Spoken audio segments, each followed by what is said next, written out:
नोव्हेंबरमध्ये महाराष्ट्र विधानसभेच्या निवडणुका आणि निवडणुकीचा निकाल याच्यानंतर आम्ही महाविकास आघाडीतल्या विविध उमेदवारांनी या संदर्भामध्ये निवडणूक आयोगाच्या संदर्भातल्या तक्रारी उमेदवारांच्या संदर्भातल्या तक्रारी करण्यासाठी याचिका दाखल करण्याचा निर्णय घेतला होता। त्याप्रमाणे आज हा याचिका दाखल करण्याचा शेवटचा दिवस होता।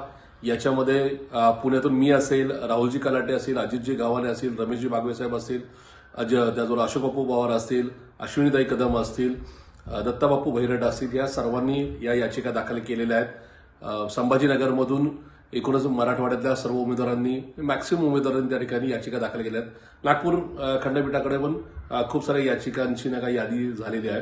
अर्थात एकूणच महाराष्ट्राच्या किंवा देशाच्या इतिहासामध्ये पहिल्यांदाच खूप मोठ्या प्रमाणामध्ये याचिका दाखल करण्यात आलेल्या आहेत। याच्यामध्ये धर्माच्या जातीच्या नावाने या ठिकाणी मतं मागणे, पैशाचा या ठिकाणी वाटपाचा विषय असेल, मतदार याद्यांमधला घोळ असेल, त्याचबरोबर उमेदवारांनी त्यांच्या ॲफिडेव्हिटमध्ये केलेल्या चुका असतील आणि एकूणच ईव्हीएम बद्दलचा जो काय आमचा आक्षेप आहे ह्या सगळ्यांचा याच्यामध्ये अंतर्भाव आहे।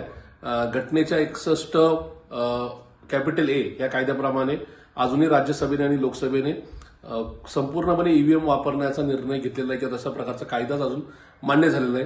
त्यामुळे ह्या निवडणुकाच बेकायदेशीर आहे असा आमचा आक्षेप आहे। त्यामुळे या निवडणुकांच्या संदर्भात पुनर्विचार व्हावाच, पण त्याचबरोबर येणाऱ्या निवडणुका ह्या बॅलेट पेपरवरच घेण्यात याव्यात अशाच प्रकारचा एकूणच आमचा हा याचिकेचा रोख आहे। मला खात्री आहे की न्यायदेवता एकूणच या संदर्भात योग्य तो विचार करून आमच्या बाजूने निर्णय देईल।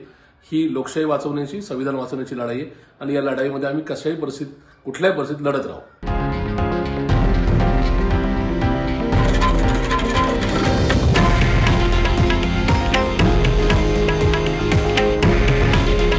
हे आहे देशातील नंबर 1 न्यूज नेटवर्क आणि आपण पाहत आहात TV9 मराठी।